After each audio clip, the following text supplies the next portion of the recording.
Eu convido você a abrir sua Bíblia no Epístola aos Romanos, capítulo 5.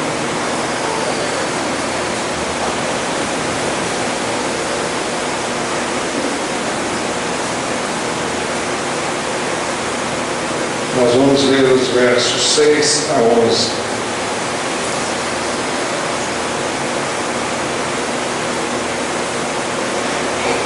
De fato, no devido tempo, quando ainda éramos fracos, Cristo morreu pelos ímpios. Dificilmente haverá alguém que morra por um justo, embora pelo homem bom talvez alguém tenha coragem de morrer. Mas Deus demonstra seu amor por nós. Cristo morreu em nosso favor quando ainda éramos pecadores. Como agora fomos justificados por seu sangue, muito mais ainda por meio dele seremos salvos da ira de Deus. Se quando éramos inimigos de Deus, fomos reconciliados com ele mediante a morte de seu Filho, quanto mais agora, tendo sido reconciliados, seremos salvos por sua vida. Não apenas isso, mas também nos gloriamos em Deus, por meio de nosso Senhor Jesus Cristo, mediante quem recebemos agora a reconciliação. Podem assentar-se.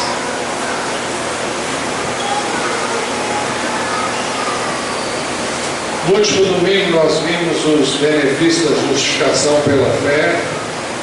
O primeiro benefício é o que nós temos paz com Deus. O segundo, temos acesso pela fé à graça de Deus. Terceiro, podemos nos gloriar na esperança da glória de Deus.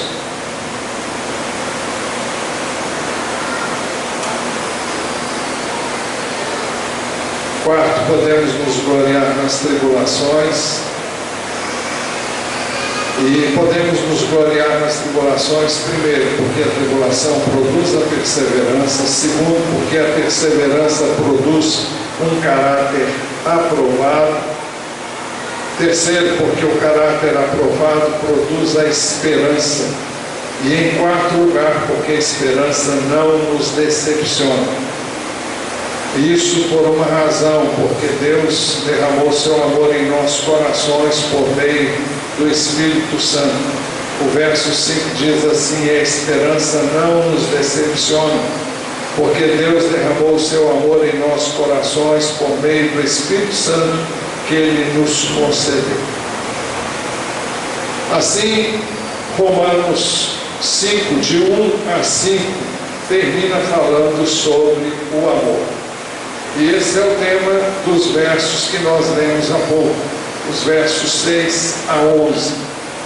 O amor de Deus por nós é destacado 3 vezes nestes versos, através da palavra quando.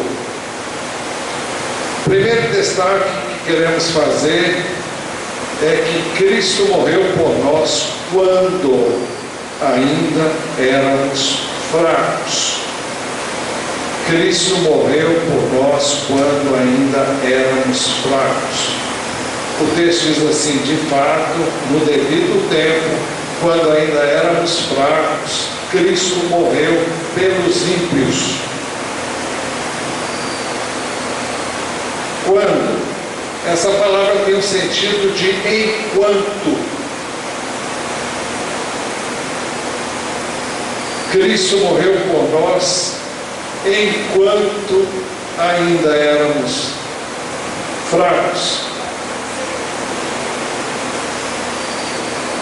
Quando fala da condição em que nos encontrávamos quando Deus revelou o seu amor a nós. Quando se refere também à ocasião em que Cristo morreu por nós na cruz do Calvário. Cristo não morreu na cruz do Calvário porque éramos os melhores crentes. Cristo não morreu por nós porque éramos as melhores pessoas. Não.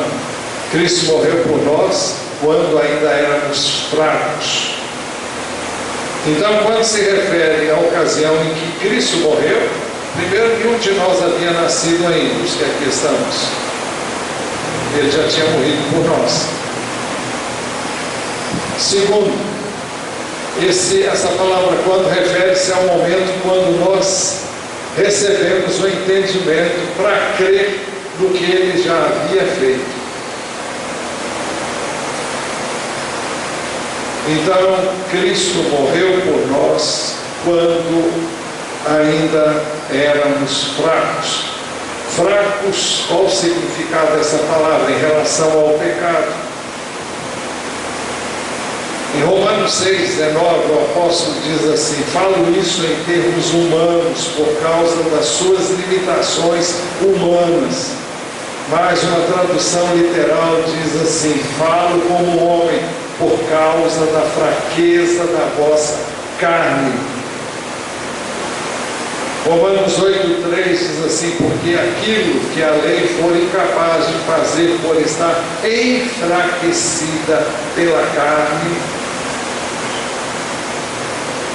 Esse texto de Romanos 8,3 mostra que, não obstante a lei ser boa, ser perfeita, ela não tem nenhum defeito, mas ela não funcionou.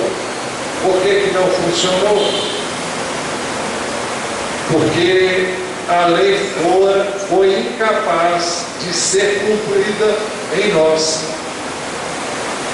Porque nós estávamos enfraquecidos pela carne. Porque aquilo que a lei foi incapaz de fazer por estar enfraquecida pela carne, a lei se tornou fraca, não porque fosse fraca, mas porque a lei, porque a carne era incapaz de obedecê-la. Não vamos entrar nisso agora, porque esse é assunto para o capítulo 8. Mas aqui diz: Deus o fez enviando seu próprio Filho, à semelhança do homem pecador, como oferta pelo pecado, e assim condenou o pecado na carne. Então Cristo se fez pecado por nós, Cristo morreu na carne, morreu pelos nossos pecados, morreu para que nossa carne fosse condenada e vivêssemos por meio do seu Espírito. Romanos 5,6 então diz: de fato, no devido tempo, quando ainda éramos fracos, Cristo morreu pelos ímpios. No devido tempo. Qual o significado dessas palavras? No tempo apropriado para os propósitos de Deus. Não foi antes, não foi depois, mas no momento exato. O apóstolo Paulo, escrevendo aos Gálatas, ele diz que Cristo veio na plenitude dos tempos, no tempo exato, no tempo adequado, apropriado. Mas o texto diz que Cristo morreu pelos ímpios. Pelos, a expressão pelos no grego é uper, uper. E uper significa em lugar de. Cristo morreu no lugar dos ímpios. Quando a Bíblia diz que ele morreu pelos ímpios, diz que ele morreu no lugar dos ímpios, para que os ímpios pudessem viver. É por isso que 1 Coríntios 15:3b diz assim: Cristo morreu pelos nossos pecados, segundo as Escrituras. Então, o amor de Deus é manifesto e fica evidente justamente porque, de fato, no devido tempo, quando ainda éramos fracos, Cristo morreu pelos ímpios. E os ímpios não são outros, senão o que nós éramos antes de conhecê-lo. Ímpios, quem são ímpios? Quem pratica a impiedade. O que é impiedade? É a prática do mal, é a prática do erro. Ímpio é o antônimo, o contrário da palavra pio. Pio significa piedoso, significa devotado, dedicado a Deus. Ímpio significa o contrário, alguém que tem aversão por Deus, alguém que não está nem aí para Deus, alguém que ignora Deus numa boa. Então, de fato, no devido tempo, quando ainda éramos fracos, porque estávamos totalmente na carne, Cristo morreu pelos ímpios. Ou seja, Cristo morreu por mim e por você, quando nós ainda éramos ímpios. Mas o amor de Deus por nós é destacado 3 vezes nestes versos, através da palavra quando nós dissemos. O segundo destaque é que Cristo morreu por nós quando ainda éramos pecadores. Alguém vai dizer, mas não é a mesma coisa? Pode ser, mas ele faz os destaques e vamos ver as conotações de cada destaque. O texto diz assim, verso 8: mas Deus demonstra seu amor por nós. Cristo morreu em nosso favor quando ainda éramos pecadores. Dissemos que o sentido da palavra quando aqui é enquanto. Eu estava pensando, e agora surgiu a oportunidade de dar informação para vocês como é que está o discipulado na casa do Edgar e da Rejane. Temos ido semanalmente à casa deles e temos estudado a Bíblia, e uma das coisas mais difíceis para eles entenderem é a graça de Deus. É o fato de que, primeiro, é convencê-los de que eles são pecadores. O Edgar já aceitou Jesus, mas às vezes a gente fica pensando, eu creio que ele aceitou sim, e eu vi mudança na vida dele. Mas essa verdade é tão difícil de entender, porque eles sempre, e ela também muitas vezes, pensam que eles não são como os demais pecadores. Que eles sempre, e claro que são melhores que muita gente aí, porque vivem uma vida dentro da normalidade, daquele padrão humano desejável, procuram não fazer mal para os outros, são corretos nos seus negócios, nas suas transações e tudo mais. E quando vocês orarem, orem por isso, para que eles entendam. O texto diz que Deus demonstra seu amor por nós. Cristo morreu em nosso favor quando ainda éramos pecadores. Jesus não morreu porque a gente era bonzinho. Jesus não veio para aqueles que são legais, religiosos. Não, Jesus veio para os pecadores. E se você não é pecador, ele não veio para você. Se você acha que é merecedor, se você acha que tem merecimentos, Cristo não veio para vocês. Uma das coisas que nós podemos observar nas Escrituras é que Jesus foi duramente criticado pelos religiosos do seu tempo, porque ele comia com homens notadamente pecadores, pessoas que viviam na prática do pecado. E ele ia à casa dessas pessoas, e ele falava com essas pessoas, ele comia com essas pessoas, e eles achavam isso um absurdo. E o que ele disse? Olha, eu não vim buscar sãos, mas sim doentes. Eu não vim para os sãos, eu vim para os doentes. Em outras palavras, eu me esqueci agora da palavra que ele disse, ele não veio salvar pessoas perfeitas, ele veio salvar pecadores. É para essas pessoas que ele veio. Não significa que haja pessoas que não sejam pecadores, mas tem pessoas que acham que não são pecadores e elas não podem ser salvas. Tem pessoas que estão afundando e vão se afogar, mas elas não se rendem ao fato de que elas vão morrer. Elas acham que elas não vão se afogar e que elas não estão correndo perigo.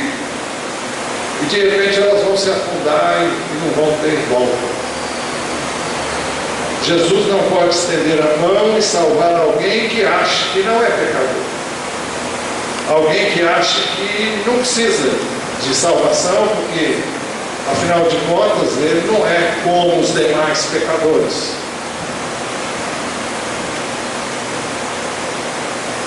Jesus contou uma parábola de dois homens que oravam.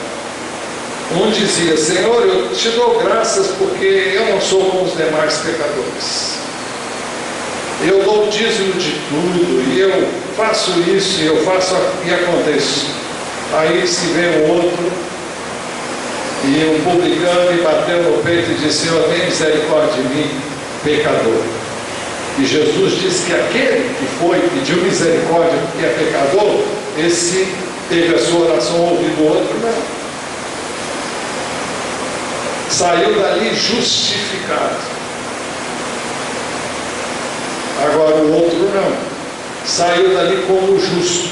Quem saiu como justo?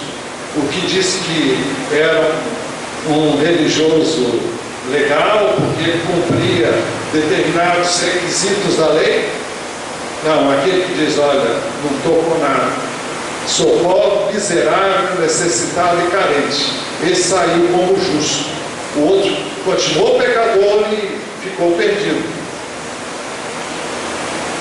Então, Deus demonstra o seu amor por nós. Cristo morreu em nosso favor quando ainda éramos pecadores. Quando nós fomos encontrados, nós estávamos no estado de pecado. E Ele nos encontrou. E esta é a maior evidência do amor de Deus por nós. Ele não nos amou porque nos achou bonitos, nos achou elegantes, nos achou bondosos. Não, Ele nos achou pecadores. Foi nesse estado que Ele nos encontrou. E o verso que vem antes, que é uma introdução ao verso 8 que nós já lemos, diz que dificilmente alguém morreria por um justo. Quem sabe por um homem bom alguém ouse morrer. O texto diz assim: dificilmente haverá alguém que morra por um justo. Embora pelo homem bom talvez alguém tenha coragem de morrer. Na realidade, é mais fácil uma pessoa morrer por uma pessoa boa, embora o texto diz que é muito difícil encontrar alguém que morra pelo outro. Mas pode ser que alguém morra por alguém que seja bom. Pode ser. Mas depois o verso 8 diz: mas Deus demonstra seu amor por nós pelo fato de ter Cristo morrido por nós, sendo nós ainda pecadores. Diz uma outra versão: quando ainda estávamos no estado de pecado. Então não há razão para nos vangloriarmos de nada. Ele nos achou lá embaixo. Ele nos achou atolados no pecado, perdidos, separados dele. Foi nessa condição que Ele nos encontrou. Uma outra versão diz assim: mas Deus dá prova do seu amor para conosco, em que quando éramos ainda pecadores, Cristo morreu por nós. O significado dessas palavras é bem explicado pelo testemunho de Paulo, na epístola que ele escreveu a Timóteo, a primeira, no capítulo 1, a partir do verso 12. Ele diz assim: dou graças a Cristo Jesus, nosso Senhor, que me deu forças e me considerou fiel, designando-me para o ministério. A mim, que anteriormente fui blasfemo. E o que significa isso? Significa que ele blasfemou contra Deus. Ele blasfemou contra Jesus, porque ele não achava que Jesus era Deus. ele não acreditava que Jesus era Deus. E ele se voltou contra Jesus, e ele se voltou contra os que seguiam a Jesus. Então, a mim que anteriormente fui blasfemo, perseguidor porque ele perseguiu a igreja, insolente, prepotente, mas alcancei misericórdia, porque eu fiz por ignorância na minha incredulidade.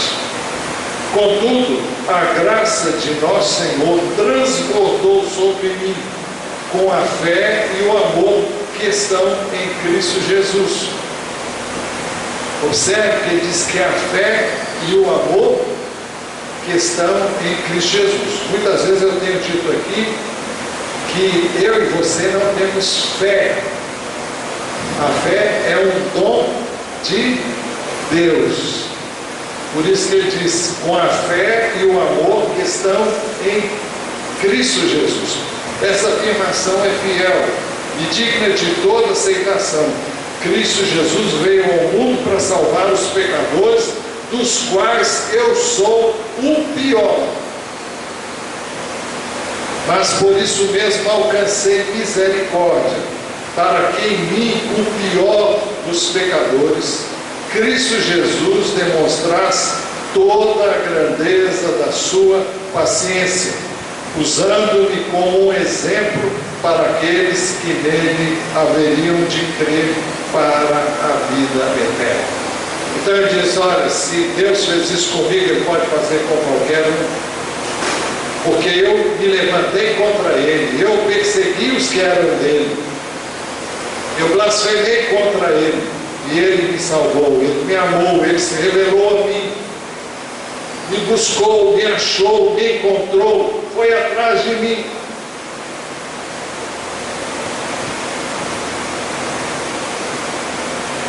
Mas se Deus demonstra seu amor por nós, pelo fato de ter Cristo morrido em nosso favor quando ainda éramos pecadores,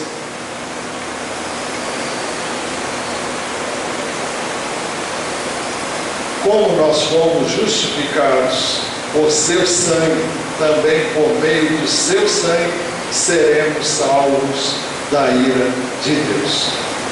Como fomos justificados por seu sangue, também por meio do seu sangue seremos salvos da ira de Deus.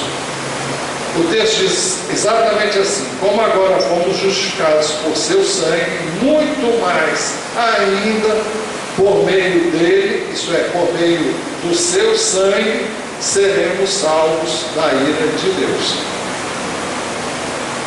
O que ele está dizendo com isso? O fato de termos sido achados por Deus, e o primeiro ponto que nós vimos primeiro que Cristo morreu por nós quando ainda éramos fracos. Depois vimos que Cristo morreu por nós quando ainda éramos pecadores.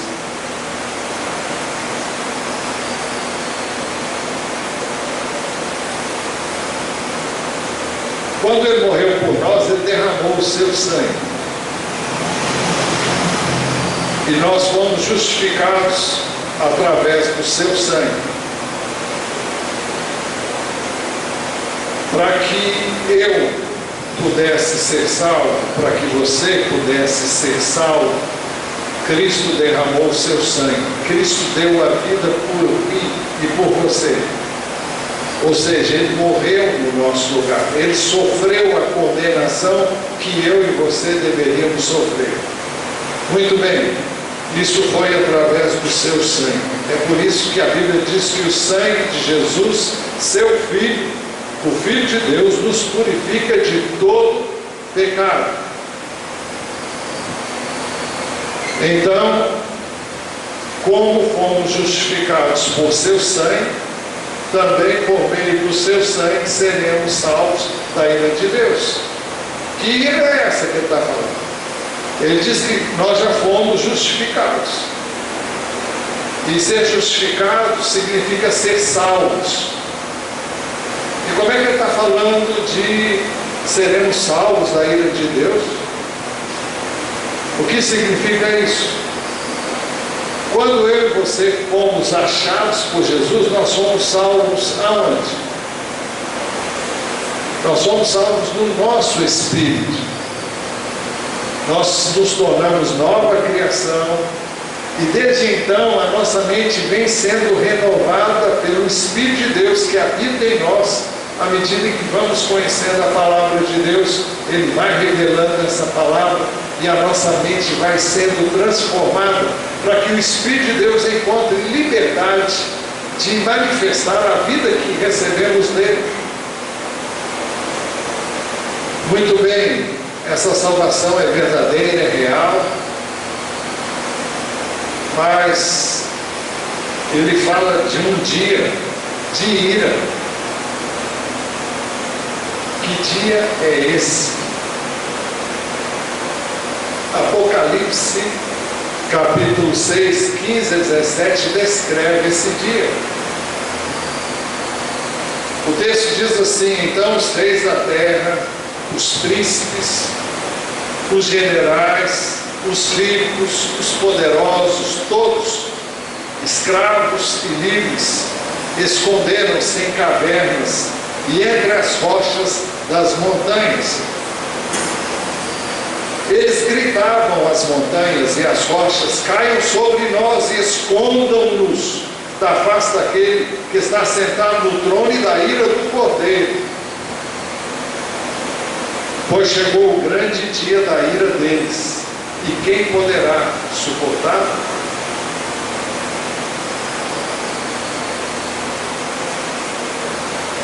Existe um dia que a Bíblia chama nesse trecho que nós estamos lendo em Romanos de dia da ira. Seremos salvos da ira de Deus, e que Apocalipse chama dia da ira de Deus, que está assentado no trono. O dia depois chegou o grande dia da ira deles. Ele está se referindo à ira do que está assentado no trono e da ira do Cordeiro que está assentado no trono com o Pai.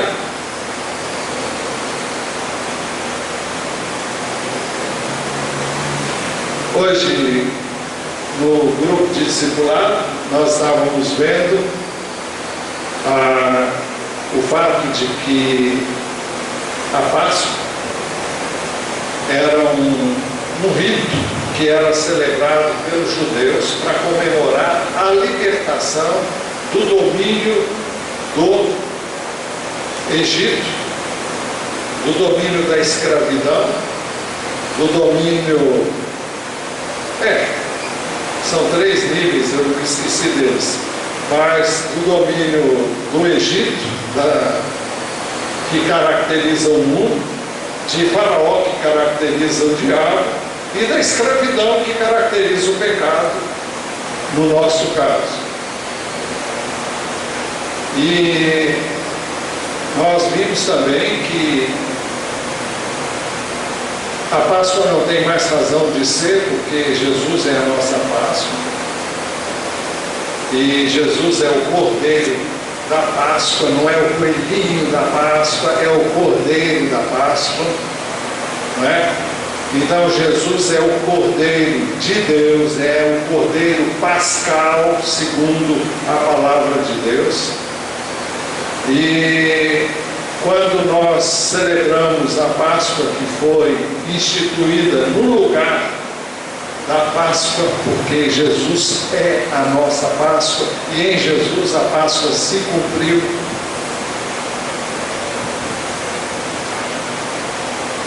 Naquele dia em que o povo foi liberto do Egito, o povo foi liberto, e à meia-noite um anjo enviado pelo Senhor passou por todo o território do Egito, e antes ele havia determinado que os israelitas deveriam imolar o cordeiro e deveriam passar o sangue do cordeiro nos umbrais e na verga da porta, cada um fazendo isso na sua própria casa, e que quando o anjo do Senhor passasse, ele veria o sangue E ao ver o sangue, ele passaria por cima. Páscoa significa passar por cima. Isso é, ele ia passar por cima daquela casa, e por causa da marca do sangue na porta daquela casa, ninguém sofreria nenhum dano naquela casa. Mas os egípcios, porque não haviam crido nessa palavra, eles não imolaram o cordeiro, nem fizeram nada daquilo. Então, quando o anjo passou, Deus julgou, e a palavra ira significa julgamento de Deus para condenação. Deus julgou e condenou, e em toda a casa onde não havia o sangue, o primogênito daquela casa foi morto. Nós hoje estamos reconciliados com Deus, como vamos ver melhor ainda. E nós fomos justificados, declarados justos pela fé que depositamos em Jesus, porque Ele derramou o sangue dele no lugar. Sobre nós está o sangue de Jesus. Nós estamos cobertos com o sangue de Jesus. E ser coberto com o sangue de Jesus não significa liberdade para pecar, não, hein, gente? É liberdade para ser perdoado, mas criar vergonha na cara e viver uma vida direita.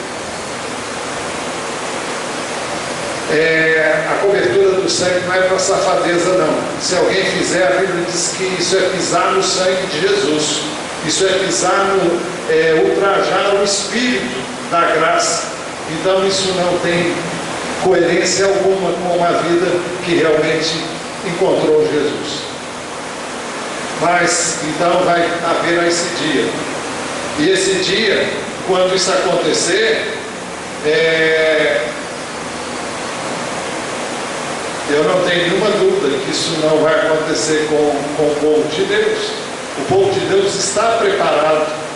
E eu creio mesmo que a igreja vai ser removida da terra antes disso, porque esse aí é o dia da ira. Então ele recolhe a sua igreja, leva a igreja dele para ele, os que estiverem vivos, se a gente estiver vivo nessa ocasião, pode ser amanhã, depois, não sei, só Deus sabe. Então, quando ele vier, ele recolhe a sua igreja, e então vem a ira de Deus. Então, vai ser um dia de pavor, um dia de correria, e as pessoas, a Bíblia diz que as pessoas vão querer morrer e não vão conseguir. Elas querem morrer, elas não suportam o que está por vir. E eu fico imaginando que não precisava mais nada, basta Deus vir. E se Deus vem para julgamento, quando houve avivamento em várias épocas da história da humanidade, todas as vezes que houve um avivamento muito grande, a presença de Deus foi intensa. As pessoas caíam arrependidas, contritas, quebrantadas por causa da presença de Deus. Um dia na minha vida, num dia muito especial, Deus veio a mim dessa maneira e eu pensei, eu vou morrer. Eu pedi, não aguento mais, Deus. Agora imagina se Deus vem para juízo, e Ele vem com todo o seu poder. As pessoas vão fugir de pavor, porque elas não estão debaixo da cobertura do sangue do Cordeiro. Mas ele disse, se nós, ele diz assim,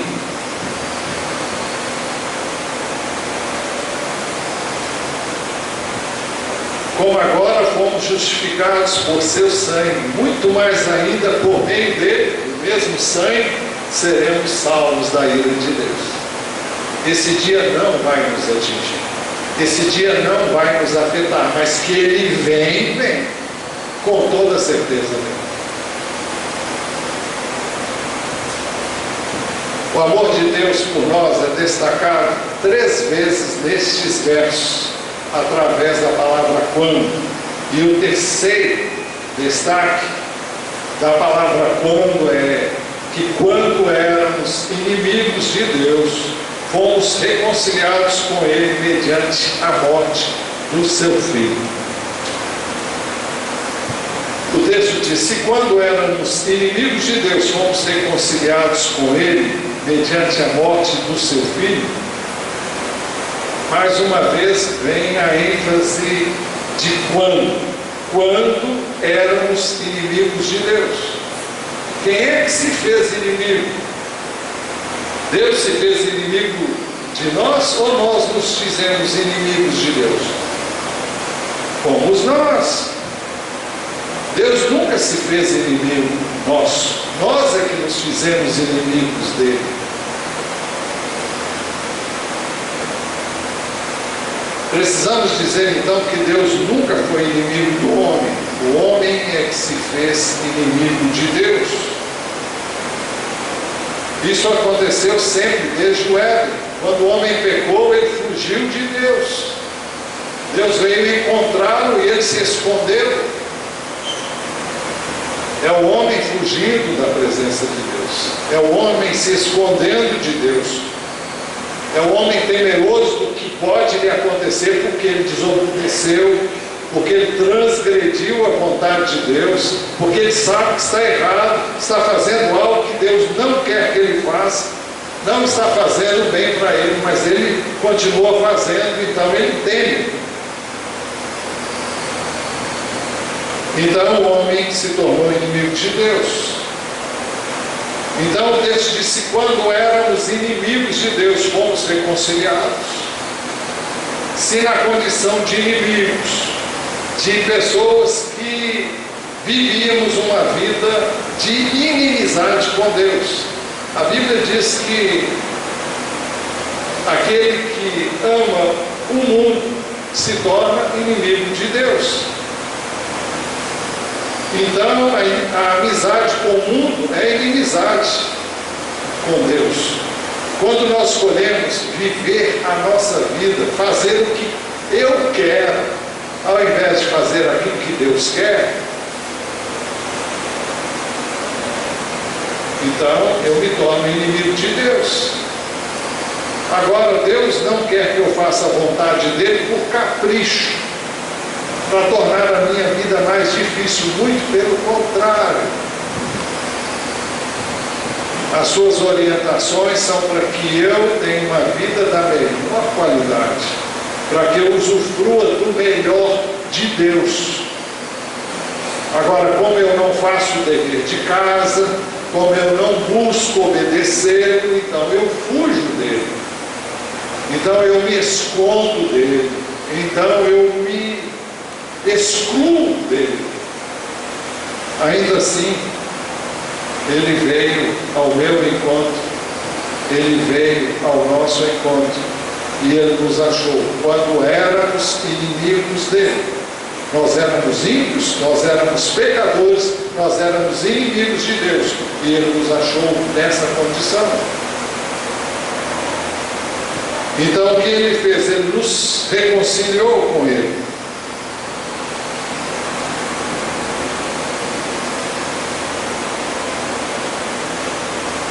É por isso que tudo provém de Deus. A iniciativa da reconciliação, da aproximação é de Deus. É Ele que vem ou que vai ao encontro do homem. É Ele que vai ao encontro do ímpio, é Ele que vai ao encontro do pecador, é Ele que vai ao encontro daquele que é inimigo dele, com o propósito de reconciliá-lo consigo mesmo, com o propósito de salvar o pecador, com o propósito de levar o ímpio a se tornar pio, piedoso, devotado a ele. Tudo provém de Deus. 2 Coríntios 5, 18 e 19 diz assim: tudo isso provém de Deus, que nos reconciliou consigo mesmo por meio de Cristo e nos deu o ministério da reconciliação. Assim como Deus nos reconciliou com Ele, Ele nos entregou o ministério. E qual é esse ministério? Levar as pessoas a se reconciliarem com Deus. Ou seja, que Deus em Cristo estava reconciliando consigo o mundo, não levando em conta os pecados dos homens, e nos confiou a mensagem da reconciliação. É por isso que o verso 20 vai dizer que somos embaixadores de Cristo. Somos aqueles através de quem ou dos quais Deus quer alcançar o maior número de pessoas possível para se reconciliarem com Ele. O que as pessoas têm que entender é que Paulo diz que muitas pessoas pregam o Evangelho por vários motivos. Ele diz, não importa que o Evangelho seja pregado. Mas por que nós queremos ganhar pessoas para Jesus? Para a igreja ficar cheia. É a motivação certa? Não. É porque Deus quer reconciliar os homens com Ele. É porque os homens estão perdidos, estão separados de Deus, estão vivendo problemas que Deus não planejou para eles viverem. Estão vivendo uma vida insignificante, e muito crente também, porque foi salvo, mas não está vivendo na dimensão da salvação que tiveram. Foi salvo, mas não estão valorizando a salvação que tiveram. Foram salvos, mas não se alegram no sangue derramado por cada um de nós. Ah, se nós valorizássemos o sangue do Cordeiro, se nós soubéssemos o preço que custou,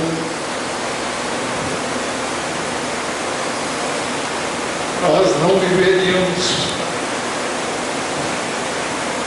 de uma maneira tão frouxa, tão má. Eu não sei se todos que estamos aqui conhecemos de fato o alto preço pago pela nossa redenção. A Bíblia diz claramente, na primeira epístola de Pedro, no capítulo 1,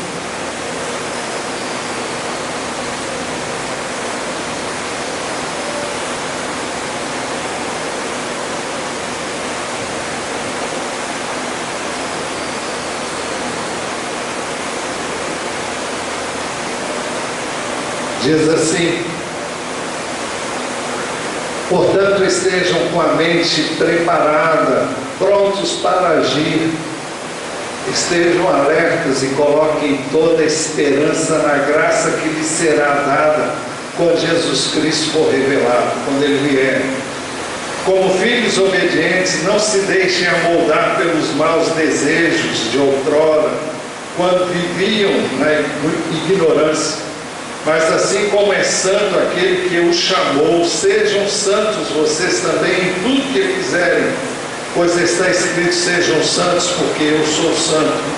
Uma vez que vocês chamam Pai aquele que julga imparcialmente as obras de cada um, portem-se com temor durante a jornada terrena de vocês, pois vocês sabem que não foi por meio de coisas perecíveis como prata ou ouro que vocês foram redimidos da sua maneira vazia de viver, transmitida por seus antepassados, mas pelo precioso sangue de Cristo, como de um cordeiro sem mancha e sem defeito, conhecido antes da criação do mundo, revelado nesses últimos tempos em favor de vocês.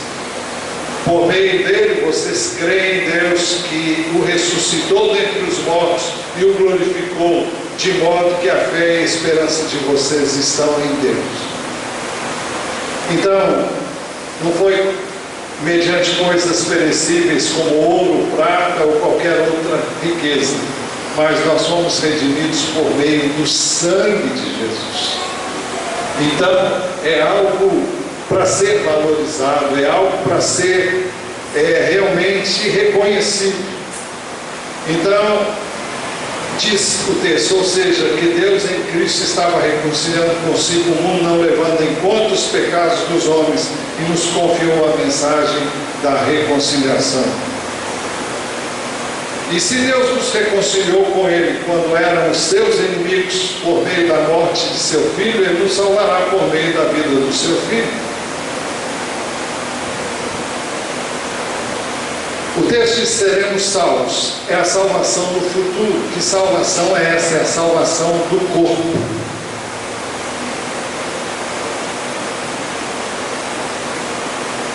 Já falamos muito sobre isso da última vez. O texto diz: pela sua vida. Aqui ele está se referindo à sua ressurreição. Se nós fomos, ele diz no texto, se quando éramos inimigos de Deus, fomos reconciliados com Ele mediante a morte do seu Filho,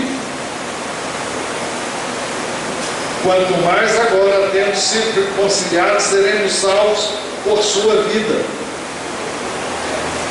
Que salvação é essa? É uma vida ressurreta por causa da ressurreição de Jesus. É uma vida nova.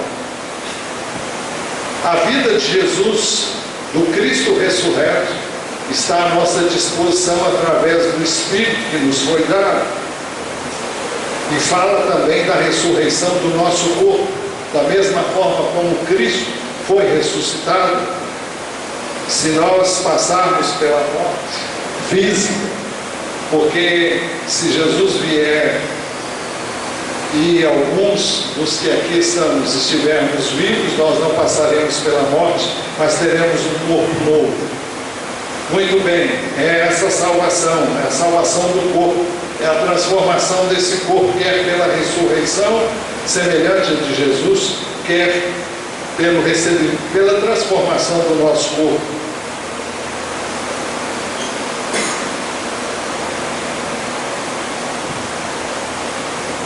Vale destacar que em Romanos 5,9 ele diz: como agora fomos reconciliados por seu sangue, muito mais ainda por meio dele seremos salvos da ira de Deus. Romanos 10 diz assim: se quando éramos inimigos de Deus, fomos reconciliados com ele mediante a morte do seu Filho, quanto mais agora, tendo sido reconciliados, seremos salvos por sua vida. Então, fala da promessa, não só do livramento da ira futura, mas também da ressurreição. É por isso também que nós podemos nos gloriar em Deus, por meio de nosso Senhor Jesus Cristo, mediante quem recebemos agora a reconciliação. O verso 11 conclui assim: não apenas isso, mas também nos gloriamos em Deus, por meio de nosso Senhor Jesus Cristo, mediante quem recebemos agora a reconciliação. Como os irmãos veem, a abrangência da obra redentora de Cristo é muito mais ampla e abrangente do que pode ser imaginado. A graça de Deus sobre nós, ela tem uma amplitude, uma abrangência indescritível. Graça é salvação, é perdão, é libertação, é cura, é vida eterna,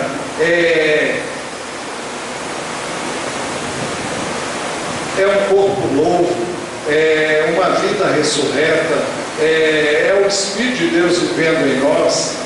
E é o fato de sermos herdeiros de Deus, co-herdeiros com Cristo, é o fato de participarmos da sua glória eterna, enfim, ela é muito abrangente. Por isso, se temos que nos gloriar, nós temos que nos gloriar em Deus, e gloriar em Deus por meio de Jesus, porque foi através dele que nós obtivemos tudo isso. Jesus Cristo, o Pai estabeleceu que através do seu Filho todas as coisas seriam feitas. É por isso que Efésios, no capítulo 1, diz que Deus fez convergir fez com que todas as coisas fossem direcionadas para Ele. Jesus é o centro, Jesus é a convergência de todas as coisas. Deus fez assim, Deus exaltou assim o seu Filho, Deus engrandeceu assim o seu Filho, e nós devemos engrandecê-lo também. E quando nós fazemos isso com o Filho, o Pai é glorificado, o Pai se alegra, o Pai se regozija, porque é o seu Filho, é o Filho amado, em quem Ele disse ter todo o seu prazer. E Ele é também o nosso amado, é o amado da nossa alma, Ele é o nosso prazer. Nos alegramos em Deus, nos alegramos no seu Filho, nos alegramos no seu Espírito, que nos capacita a viver toda a plenitude da vida que Ele planejou para nós. Concluindo, nós vimos hoje que o amor de Deus por nós é destacado 3 vezes nesse curto trecho que vai dos versos 6 a 11 de Romanos 5. Primeiro, Cristo morreu por nós quando ainda éramos fracos. Segundo, Cristo morreu por nós quando ainda éramos pecadores. Terceiro, quando ainda éramos inimigos de Deus, fomos reconciliados com Ele mediante a morte de seu Filho. Por isso, também podemos nos gloriar em Deus por meio de nosso Senhor Jesus Cristo, mediante quem nós recebemos a reconciliação.